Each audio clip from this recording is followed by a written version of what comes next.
ICT career নিয়ে হতাশ শিক্ষার্থীরা। বিদেশ নির্ভরতায় বাড়ছে সংকট। প্রশিক্ষণের মাধ্যমে দক্ষ জনশক্তি গড়ার তাগিদ বিশেষজ্ঞদের। সুষ্ঠু নির্বাচনের মাধ্যমে গণতন্ত্রে ফিরবে দেশ প্রত্যাশা বিএনপির। আশঙ্কাজনক হারে মব ভায়োলেন্স বেড়ে যাওয়ায় উদ্বেগ। জনগণ পক্ষপাতদুষ্ট সরকার দেখতে চায় না বলছে জামাত। সাধারণ মানুষের ভাগ্য পরিবর্তনে নতুন ফর্মুলায় কাজ করার অঙ্গীকার। এবং অগ্নি দুর্ঘটনার 4 দিন পরও খোলা আকাশের নিচে করাইল বস্তির বাসিন্দারা। খাদ্য বস্ত্রের জন্য হাহাকার। স্বাস্থ্যসেবায় বিএনপির মেডিকেল ক্যাম্প।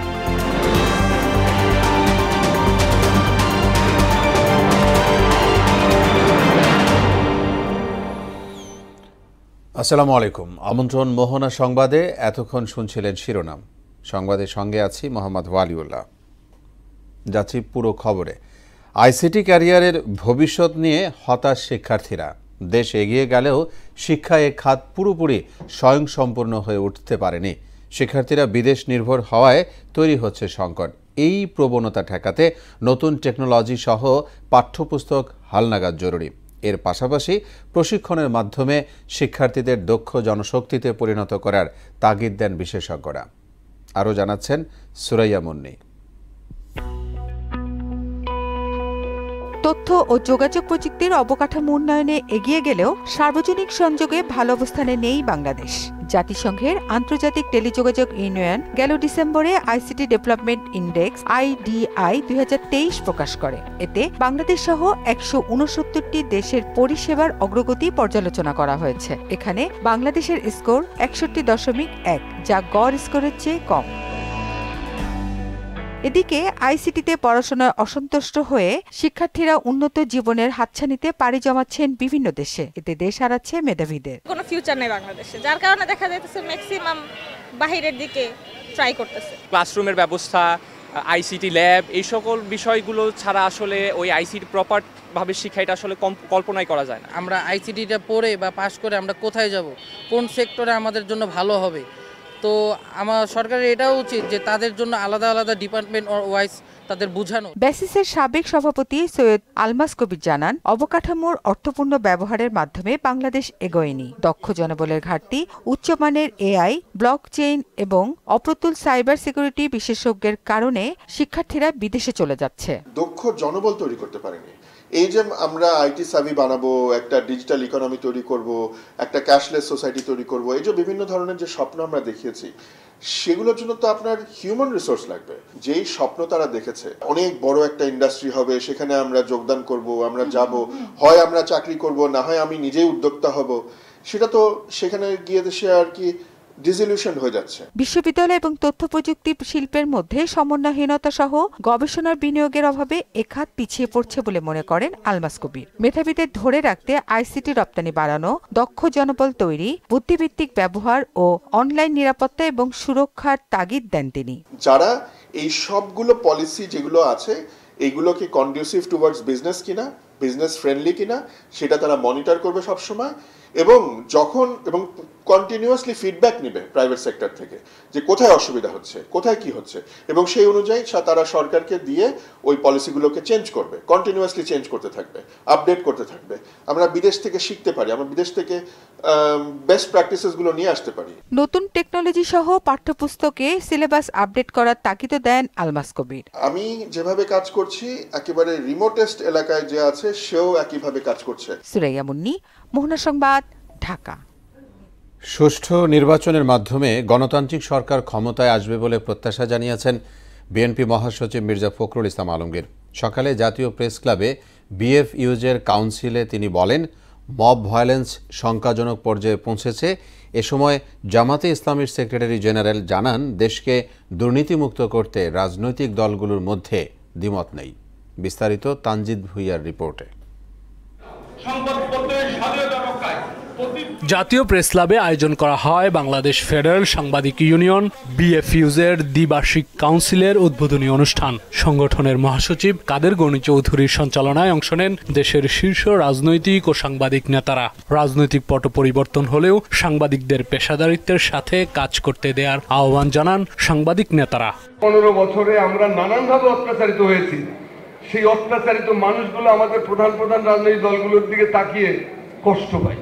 অনুষ্ঠানে বিশেষ অতিথির বক্তব্যে জামায়াতে ইসলামীর সেক্রেটারি জেনারেল মিয়া গোলাম পরোয়ার বলেন, রাষ্ট্র সংস্কার ও দুর্নীতিমুক্ত সমাজ গড়তে রাজনৈতিক দলগুলোর মধ্যে ঐক্যের বিকল্প নেই। আমাদের এই বাংলাদেশকে আমরা একটা corruption free country, corruption free একটা ইকোনমি হিসেবে গড়তে চাই। এ ব্যাপারে তো বিএনপি জামাত সহ কোন দলের মধ্যে তো দ্বিমত নেই। প্রধান অতিথির বক্তব্যে সমসাময়িক রাজনীতি ও আগামী নির্বাচন নিয়ে কথা বলেন বিএনপি মহাসচিব মির্জা ফখরুল ইসলাম আলমগীর। তিনি বলেন, ক্ষমতায় এসে ভিন্নমত দমনের সংস্কৃতি থেকে বেরিয়ে আসতে হবে। এর পাশাপাশি সাম্প্রতিক সময়ে গণপিটুনির ঘটনা বেড়ে যাওয়ায় আশঙ্কা জানান তিনি। এক ধরনের একটা নৈরাজ্য সৃষ্টি করবার চেষ্টা চলছে, মব ভায়োলেন্স তৈরি করা হচ্ছে, মানুষের বিরুদ্ধে মিথ্যা প্রচারণা করা হচ্ছে। নিঃসন্দেহে আমাদের গণতান্ত্রিক যে যাত্রা, সেই যাত্রাতে কিন্তু আমরা বাধাগ্রস্ত হচ্ছি। জনগণ সুষ্ঠু নিরপেক্ষ নির্বাচনের জন্য মুখিয়ে আছে। সাংবাদিকদের লেখনির মাধ্যমে সেই গণতান্ত্রিক পরিবেশ বজায় রাখার আহ্বান জানান বিএনপির মহাসচিব। আমরা আমাদের 31 দফায় খুব পরিষ্কার করে বলেছি, আমরা নিশ্চিত করব গণমাধ্যমের স্বাধীনতা, অর্থাৎ একেবারে পুরোপুরি ইন্ডিপেন্ডেন্ট যেটা থাকবে, স্বাধীন থাকবে, সেই বিষয়টি আমরা নিশ্চিত করব। আমরা বাংলাদেশকে সত্যিকার অর্থেই একটি শক্তিশালী, একটা অর্থনৈতিক ভাবে সমৃদ্ধ, একই সঙ্গে পরামর্শ সহিষ্ণু একটি রাষ্ট্র হিসেবে আমরা গড়ে তুলতে সক্ষম হব। এদিকে শুক্রবার বাদ জুম্মা নয়াপল্টনে বিএনপি চেয়ারপারসন বেগম খালেদা জিয়ার রোগ মুক্তি কামনায় দোয়া ও মোনাজাত অনুষ্ঠিত হয়। এতে বেগম জিয়ার দ্রুত সুস্থতায় সবার দোয়া কামনা করেন মির্জা ফখরুল। আমরা দোয়া চেয়েছি তিনি যেন আল্লাহ যেন তাকে সম্পূর্ণ সুস্থ করে দেন, সুস্থ অবস্থায় আবার জনগণের মাঝে ফিরে এসে তাকে দেশের মানুষের কাজ করার সুযোগ তৈরি করে দেন। তানজিদ ভুইয়া, মোহনা সংবাদ, ঢাকা। সাবেক প্রধানমন্ত্রী ও বিএনপি চেয়ারপারসন বেগম খালেদা জিয়ার শারীরিক অবস্থা নিয়ে উদ্বেগ জানিয়েছেন প্রধান উপদেষ্টা প্রফেসর ডক্টর মোহাম্মদ ইউনূস। বিকেলে গণমাধ্যমে পাঠানো এক বিবৃতিতে এই উদ্বেগ প্রকাশ করেন তিনি। বিবৃতিতে বলা হয়, প্রধান উপদেষ্টা নিয়মিতভাবে বেগম খালেদা জিয়ার স্বাস্থ্যের অগ্রগতি সম্পর্কে খোঁজখবর রাখছেন এবং প্রয়োজনীয় চিকিৎসা নিশ্চিতে সংশ্লিষ্ট সবার প্রতি নির্দেশ দিয়েছেন। বেগম জিয়াকে প্রয়োজনীয় সব সহযোগিতা দিতে সরকার প্রস্তুত বলেও জানান। 3 বারের এই সাবেক প্রধানমন্ত্রীর দ্রুত সুস্থতা কামনা করে দেশবাসীর কাছেও দোয়া প্রার্থনা করেছেন অধ্যাপক ইউনূস। জনগণ পক্ষপাতদুষ্ট সরকার দেখতে চায় না বলে জানিয়েছেন বাংলাদেশ জামাতে ইসলামীর আমির ডাক্তার শফিকুর রহমান। শুক্রবার সকালে রাজধানীর ভাসানটেকে আয়োজিত এক গণসমাবেশে কথা বলেন তিনি। পুরনো বস্তাপচা রাজনীতির বদলে নতুন রাজনীতি চায় জনগণ, বাংলাদেশ চলবে নতুন ফর্মুলায়। উল্লেখ করে সাধারণ মানুষের ভাগ্যের পরিবর্তন করবে এমন সরকারই সবাই চায় বলে মন্তব্য করেন জামাতের আমির। দলীয় কর্মীদেরকে দিয়ে চাঁদাবাজি করার অভিজ্ঞতা আমাদের নেই।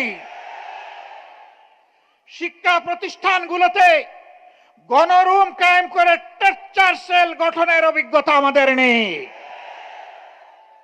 সর্বপর্যায়ে মাথা থেকে পায়ের পাতা দুর্নীতি করার অভিজ্ঞতা আমাদের নেই। অগ্নি দুর্ঘটনার 4 দিন পরও উদ্বাস্তু করাইল বস্তির 2000 পরিবার। উপরে বিশাল আকাশ আর সম্বল বলতে পোড়া ধ্বংসস্তূপ। এখনও কাটেনি খাদ্য পানির সংকট। ভুক্তভোগীদের অভিযোগ, সহায়তা পর্যাপ্ত থাকলেও সুষ্ঠু বন্টনের অভাবে অনেকেই তা পাচ্ছে না। এদিকে বস্তিতে মেডিকেল ক্যাম্পে স্বাস্থ্যসেবা দিচ্ছে বিএনপি। আরও জানাচ্ছেন মনিরুল ইসলাম। প্রকৃতি কখনো কখনো থামিয়ে দেয়, প্রকৃতির প্রয়োজনেই। ঠিক যেমন শীতে ঝরে যায় গাছের পাতারা, তারপর সেই গাছের পাতারাই কিন্তু নতুন করে জীবন শুরু করে। শীতের সেই ঝরে যাওয়া পাতার মতোই করাইল বস্তিবাসীরা পোড়া ছায়ের মধ্যেই খুঁজছেন বেঁচে থাকার আশা। ঠিক যেমন নতুন করে যেভাবে জীবন শুরু হয়। আশ্রয়স্থল বলতে বিস্তীর্ণ খোলা আকাশ, আগুনে সভরা মানুষ তাই বেঁচে থাকার তাগিদেই করছেন সংগ্রাম।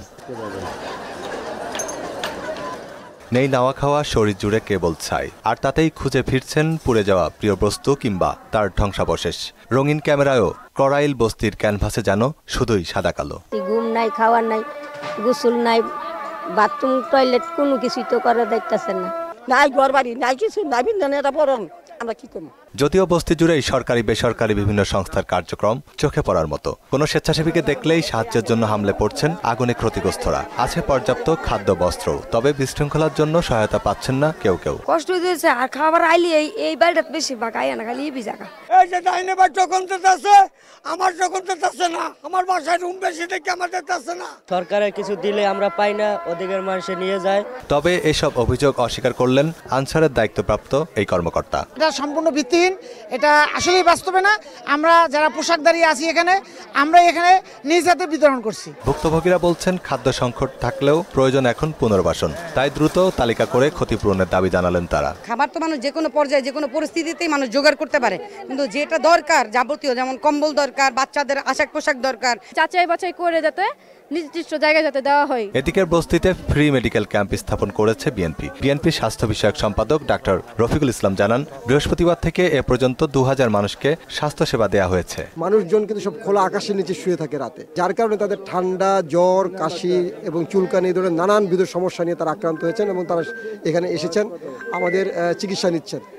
আমরা চেষ্টা করছি তাদেরকে সহযোগিতা করার জন্য, যে আমাদের ফ্রি মেডিকেল ক্যাম্প যেহেতু আমরা প্রেসক্রাইব করে তাকে ফ্রি ওষুধ দিয়ে দিচ্ছি। সকল মানবিক সংকটে বিএনপি এভাবেই মানুষের পাশে থাকবে বলেও প্রত্যাশা জানান ডাক্তার রফিক। বাংলাদেশ জাতীয়তাবাদী দল সবসময় কিন্তু যে কোনো দুর্যোগ। মনিরুল ইসলাম, মোহনা সংবাদ, ঢাকা। যুক্তরাষ্ট্র থেকে আরও 39 জন বাংলাদেশিকে দেশে ফেরত পাঠানো হলো।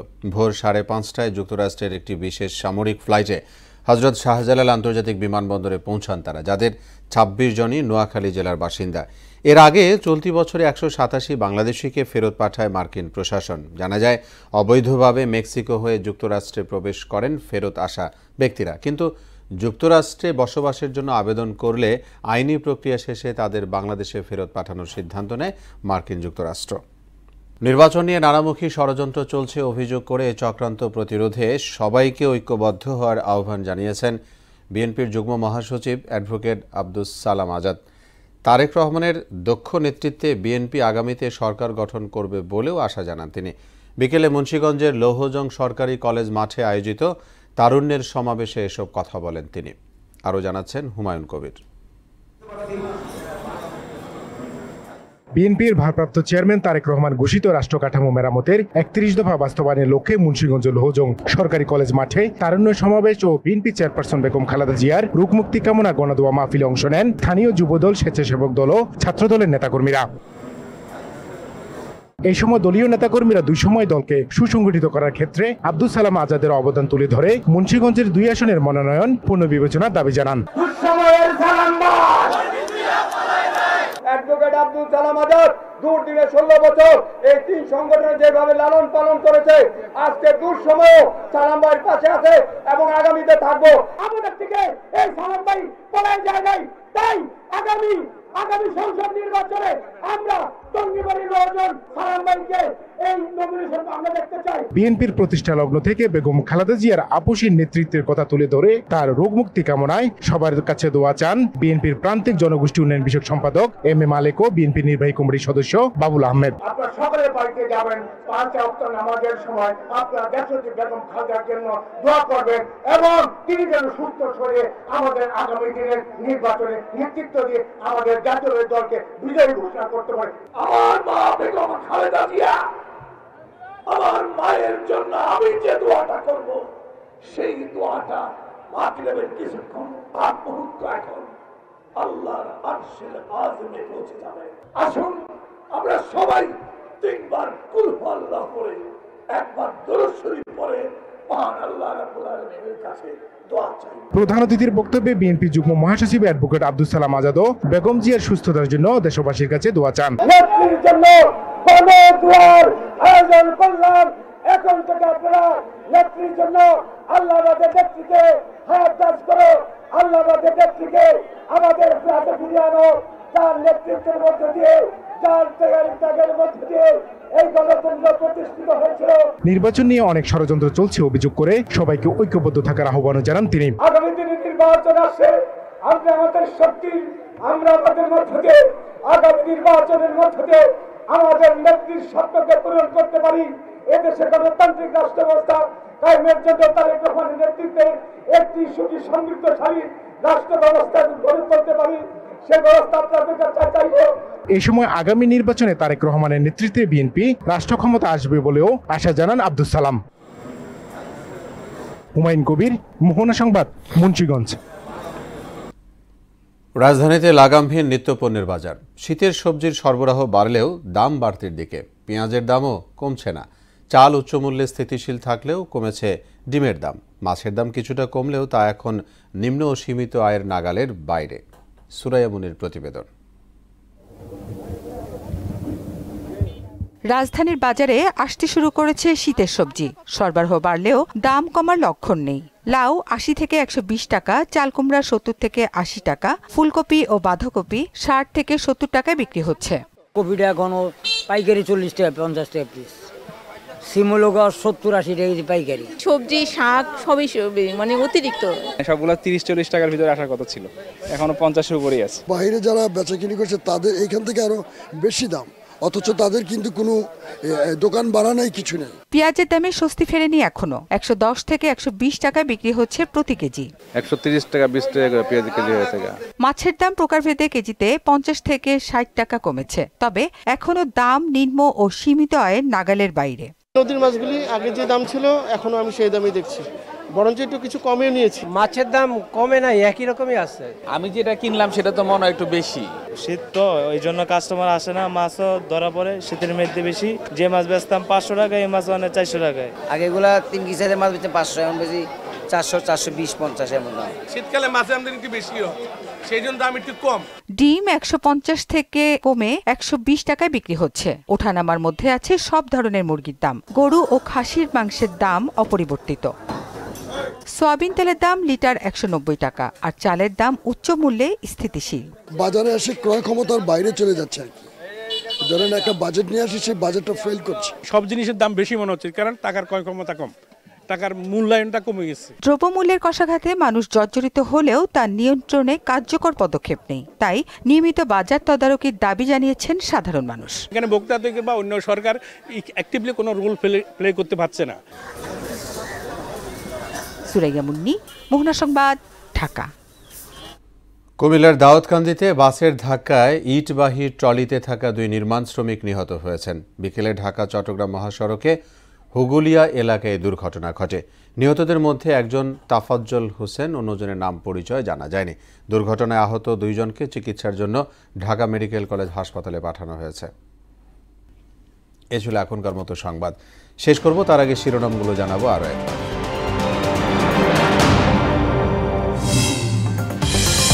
আইসিটি ক্যারিয়ার নিয়ে হতাশ শিক্ষার্থীরা। বিদেশ নির্ভরতায় বাড়ছে সংকট। প্রশিক্ষণের মাধ্যমে দক্ষ জনশক্তি করার তাগিদ বিশেষজ্ঞদের। সুষ্ঠু নির্বাচনের মাধ্যমেই গণতন্ত্রে ফিরবে দেশ প্রত্যাশা বিএনপির। আশঙ্কাজনক হারে মব ভায়োলেন্স বেড়ে যাওয়ায় উদ্বেগ। জনগণ পক্ষপাত দুষ্ট সরকার দেখতে চায় না বলছে জামাত। সাধারণ মানুষের ভাগ্য পরিবর্তনে নতুন ফর্মুলায় কাজ করার অঙ্গীকার। এবং অগ্নি দুর্ঘটনার 4 দিন পরও খোলা আকাশের নিচে করাইল বস্তির বাসিন্দারা। খাদ্য বস্ত্রের জন্য হাহাকার। স্বাস্থ্য সেবায় বিএনপির মেডিকেল ক্যাম্প। সবাইকে আবারও শুভেচ্ছা। পরবর্তী সংবাদ রাত 12টায় দেখার আমন্ত্রণ রইল। মোহনার সবশেষ খবর জানতে ভিজিট করুন www.mohana.tv। সংবাদ দেখতে পারেন ফেসবুক ও ইউটিউবেও। এতক্ষণ সঙ্গে থাকায় ধন্যবাদ।